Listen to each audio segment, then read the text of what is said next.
Hi, I'm Rob Cosman. Welcome to my shop. Frequently asked what's your favorite wood. Never asked what woods don't I like. I wouldn't say hate, strong word, but I'm going to share with you 10 woods that I prefer not to use. I'm going to tell you why. Might save you some grief.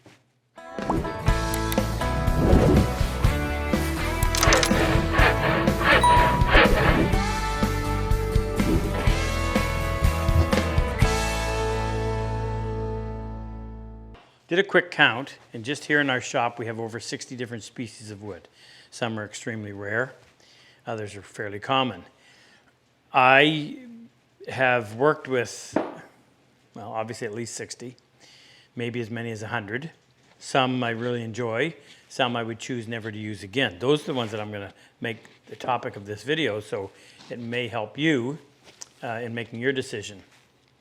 I'll give you some reasons why. We'll go through them one at a time, and I'll tell you what it is about them that I don't like and why I would suggest you might want to find something a little bit different. If you're new to this could be very helpful.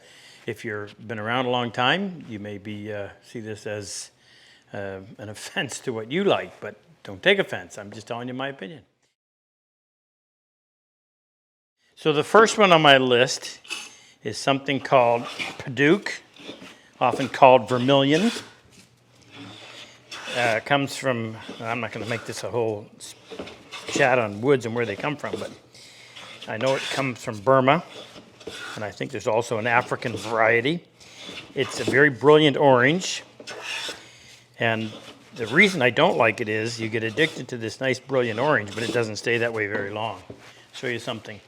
My first experience with Paduk was this. I built a Maloof rocker back in 1987. And just to show you, here's a snapshot of what it looked like fresh, and then it started to darken. And today, it's as ugly as you could possibly imagine. It's just a deep, dark brown that has no endearing qualities that I can think of. The other bad part is that the dust is toxic for some people, and I don't mind that so much. You can always use protective equipment to prevent that. But I think what most disappointing is that the color changes so rapidly. So if you plan to use something where you want that brilliant color, you just have to realize there's no finish that's going to preserve it, and it soon is going to change, and the change is not always that nice. This is a piece of the sapwood, so this grows on the outside of the tree, that'll always remain in the contrast, but kind of hard to build around just something like that. Now my next least favorite is southern yellow pine. Now this is northeastern pine, or northern white pine, which I think is a beautiful furniture wood. It ages wonderfully, it's warm to the touch, planes beautifully, cuts lovely, whereas southern yellow pine is a construction wood. It's hard. In a lot of cases it's harder than a lot of hardwoods in terms of the actual hardness. There's such a difference between the spring wood and the summer wood, which creates the grain pattern. The density changes quite a bit. Just don't like it at all. Not a fun wood to work with. So if you're looking for a wonderful pine to use, try sugar pine, northern white pine, whatever. I think it's all about the same thing. Fantastic wood. Now this one might be a little hard to understand with my connection with Purple Heart project, but this is Purple Heart, the wood, and I do not like it. It doesn't plane well. Of course, this piece would have to make me a liar, but it's had that lovely purple color does not last. When you first machine it and get down in there a little bit, it's an ugly brown. And then as it oxidizes in light, it goes back to being a real ugly brown. So again, you get fooled. You think you've got this beautiful purple wood, and all of a sudden it disappears. Really, really coarse in that just so susceptible to splinters. Have never liked it. Others might. My next wood on my not a fan list is what we call southern tulip poplar. And I would consider this what you would call a secondary wood. So when you build a piece of furniture, you have the primary wood, the ones you see, and the secondary wood would be what you use on drawer sides, drawer backs, internal parts. And poplar's a popular choice, no pun intended. But you see that green, I try to avoid that, especially on drawer sides. But even this, it gets kind of a gray-white over time, and the green turns into an ugly brown when it oxidizes. So I think there are better choices. It's a medium density wood, and if you're not going to see the parts at all, then it's fine. But if you're going to use it on drawer sides, I much prefer something like aspen, which tends to stay white and has a really nice contrast on the joint lines. So, and poplar really smells. Can't stand the smell of it when it's processing. Next on the list is Spanish cedar.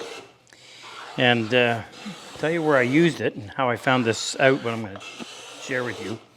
When I built my bench, I needed a one to mahogany, but I couldn't find anything, couldn't afford anything that thick in mahogany. But the fellow that I get my wood from, Mel at Exotic Woods in Burlington, Ontario, suggested Spanish cedar. The color was right, but boy, when you start to machine it on the table saw, instantly you get this terrible taste in your mouth and in your nose. It planes decent, but that part of it is so, I was going to say offensive, could have found a better word, but I just do not like it. I dread anytime I have to actually process it. In fact, I can already, just planing it now, you start to get that taste in your mouth. Isn't that weird? Spanish cedar. Along those same lines, in fact, the exact same reason I don't like this wood, it's called macore. I was looking for a dark wood, a mahogany type wood for my tool cabinet, and I got turned on to this.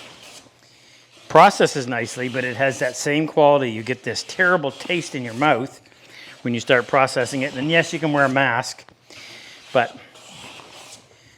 I hand tool woodwork for the simple reason I don't like having to wear a mask all day.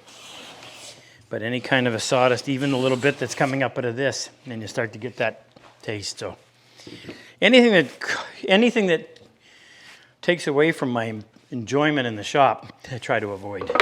Macore. Having grown up in the 60s and 70s, mahogany was the wood of choice for trim in houses. They didn't use it true mahogany, they used what was called a Filipino mahogany, or Luan, L-A-U-N. And I consider it to be a weed. It's, there's nothing, it's soft, no great figure like you find in some of the true mahoganies. Not something that I would ever choose to use under any circumstances, actually. Just, as I said, I consider it a weed. Stay away from that one. So this one is Jatoba. And probably the reason I dislike it, I was teaching one time in Ontario. And I used to teach there 4 or 5 times a year, week-long class. And we used to use mahogany as the contrasting wood to poplar or pine, whatever we were using. And it was expensive, and it always ended up on the floor in small pieces and shavings. So to save money, I called ahead one time to a lumber yard and asked them if they had anything dark that wasn't as expensive. And he said, yeah, we have some Jatoba. I said, I've never worked it before. He says, oh yeah, just like mahogany. So it was delivered. I arrived there, I flew in, and I had to demonstrate. Well, this was like planing a piece of concrete. Your scrub plane would literally right over the top of it. Well, I'm the instructor, I had to tough it out. Poor students, they all did too. It was miserable, it was so hard. This is actually a pretty piece. I had never seen any like this. I'm assuming that this is Jatoba. It certainly feels like it. Doesn't look like it, but oh my, it's hard. twice as hard as Eastern maple if you think Eastern maple's hard. I don't mind working if something's really rewarding, but to beat yourself up on something like this, I could find something better. That's Jatoba. I'm sure to make some enemies with this one, but this is red oak. My least favorite. Just a coarse, rough wood. And I always use as a guide that when fast food restaurants start using it for their interior trim, it's long past the time that we should have stopped using it. No redeeming qualities as far as I'm concerned. I like white oak. I love English brown oak, but red oak, just a very coarse textured, almost, the grain pattern is so pronounced, it's so in your face. I like the color a little bit, but it tends to yellow over time. And there's so much prettier woods. Once you get past the awe of working a piece of wood, then you start exploring what's out there. And this will probably fall to the bottom of your list too. So my last on the least favorite list is something called Alder. It comes from the Pacific Northwest. I earned my degree at Brigham Young University, so a lot of their lumber supply came from the Pacific Northwest. And Alder is definitely what you call a secondary wood. Up against poplar, I'd take poplar any day. Alder is kind of an ugly reddish brown, plain Jane, soft. I call it a weed. Hated it. Oh, I couldn't stand using it, and that's all they had for a secondary wood. I don't even have a piece of it in my shop, and I never would. But those are my 10 least favorite. They may be your favorites. Who knows? But when you look in front of me and you see some of the pretty woods there are, I mean, there are so many. This just represents a little tiny piece. You've got Vera wood, Macassar ebony, kingwood, some beautiful, highly figured fiddleback maple, bird's eye. There's some Bastogne with some beautiful figure in it. There's a piece of Zircote. Everything imaginable is available. You just have to look for it. And when you start finding out what's out there, it'll blow your mind. It's fantastic stuff. Love wood. Anyway, hope this helps. See you. If you like my work and enjoy my style of teaching, click on any one of these videos and help take your woodworking to the next level.